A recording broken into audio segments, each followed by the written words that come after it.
নমস্কার বন্ধুরা, আশা করি বন্ধুরা আপনারা সবাই খুব ভালো আছেন। আমিও খুব ভালো আছি। মমস কিচেনে সবাইকে অনেক অনেক স্বাগত জানাচ্ছি।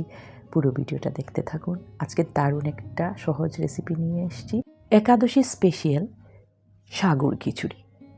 এই খিচুড়িটা অনেকেই অনেকভাবে বানিয়ে থাকেন, এইভাবে একবার সহজেই বানিয়ে দেখুন। ভিডিও শুরুতেই সবাইকে অনেক অনেক ধন্যবাদ জানাচ্ছি পাশে থাকার জন্য, প্রতিনিয়ত আমাকে সাপোর্ট করার জন্য। স্কিপ না করে ভিডিওটা দেখতে থাকুন। সবার জন্য ছোট্ট ছোট্ট টিপস অ্যান্ড ট্রিক্স অবশ্যই আছে। এই ভিডিওটা যদি ভালো লেগে থাকে তাহলে একটা লাইক কমেন্ট করে আমার চ্যানেলটাকে সাবস্ক্রাইব করে দেওয়ার অনুরোধ রইল। নতুন ভিউয়ার্সদের কাছে একান্ত অনুরোধ রইল চ্যানেলটাকে সাবস্ক্রাইব করে বেল আইকনটাকে ক্লিক করে দেওয়ার জন্য।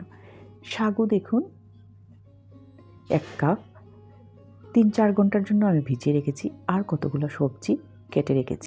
এখানে পেঁপে, কোয়াশ, বাঁধাকপি, মিষ্টি কুমড়ো, মিষ্টি আলু, এগুলা এইভাবে দেখুন টুকরো করে কেটে নিয়েছি। একটা কথা এখানে বলে রাখি যে কোনো ধরনের ডাল জাতীয় জিনিস কিন্তু একাদশীতে ব্যবহার করা যায় না, বিনসও না, মশলাও ব্যবহার করা যায় না। তার জন্য আমি কাঁচা হলুদকে এইভাবে থেতো করে নিয়েছি, 1 টুকরা কাঁচা হলুদকে। আর সাগু আগেই বলেছি 3-4 ঘন্টা আগের থেকে ভিজিয়ে রেখেছি, একদম ফুলে ঠুসঠুসা হয়ে গেছে। সাগুটা কিন্তু এতখানি নরম হতে লাগবে, তাহলে খিচুড়িটা ভালো হবে। আমি প্রেশার কুকারের মধ্যে 3 চামচ বড় চামচে ঘি দিয়ে দিয়েছি। যেহেতু ফুরনেও কিছু দেওয়া যাবে না, তার জন্য ঘিটা একটু বেশি করে দিলাম, খেতে ভালো লাগবে। এইবার ধুয়ে রাখা সবগুলো দিয়ে দিচ্ছি। এইবার এতে সন্দক লবণ দিয়ে দিব। যেহেতু নর্মাল সল্টটা একাদশীতে ব্যবহার করা হয় না, তার জন্য সেন্দা সল্ট পরিমাণ মতো, স্বাদ মতো দিয়ে দিলাম। যেহেতু কোনো ধরনের শস্য ব্যবহার করা হয় না, তার জন্য ফুরনটাও দেওয়া হয় না। আমরা সবাই জানি ফুরনের মধ্যেও শস্য থাকে। খুব ভালো করে নেড়ে চেড়ে এইবার থেতো করা কাঁচা হলুদটা দিয়ে দিলাম। আর বাটিটা ধুয়ে অল্প জল দিয়ে দিয়েছি। আবারও একটু নেড়ে চেড়ে তার মধ্যে আরও 1 বাটি জল দিয়ে দেব, যাতে সবজিগুলো খুব ভালো করে সেদ্ধ হয়ে যায়।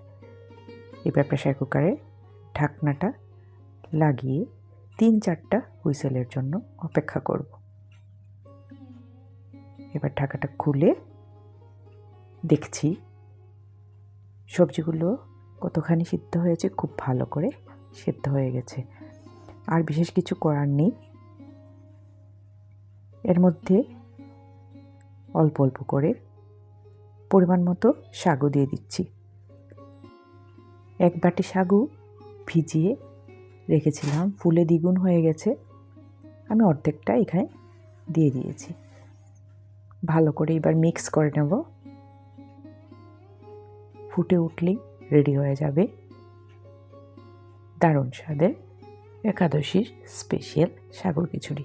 সবাই কম বেশি এই রেসিপিটা করে থাকেন যারা একাদশী পালন করেন। আশা করি এই সাধারণ রেসিপিটা আপনাদের ভালো লেগেছে। ভালো লেগে থাকলে পাশে থাকার অনুরোধ রইল। সবাই খুব খুব ভালো থাকবেন, সুস্থ থাকবেন।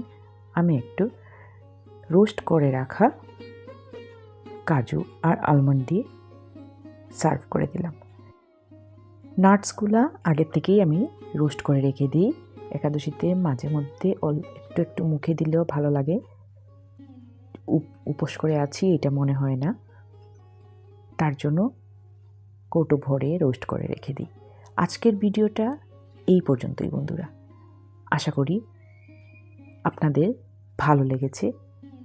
আরেকটা খুব ভালো রান্না নিয়ে খুব তাড়াতাড়ি আপনাদের সাথে অবশ্যই দেখা হবে। ধন্যবাদ সবাইকে।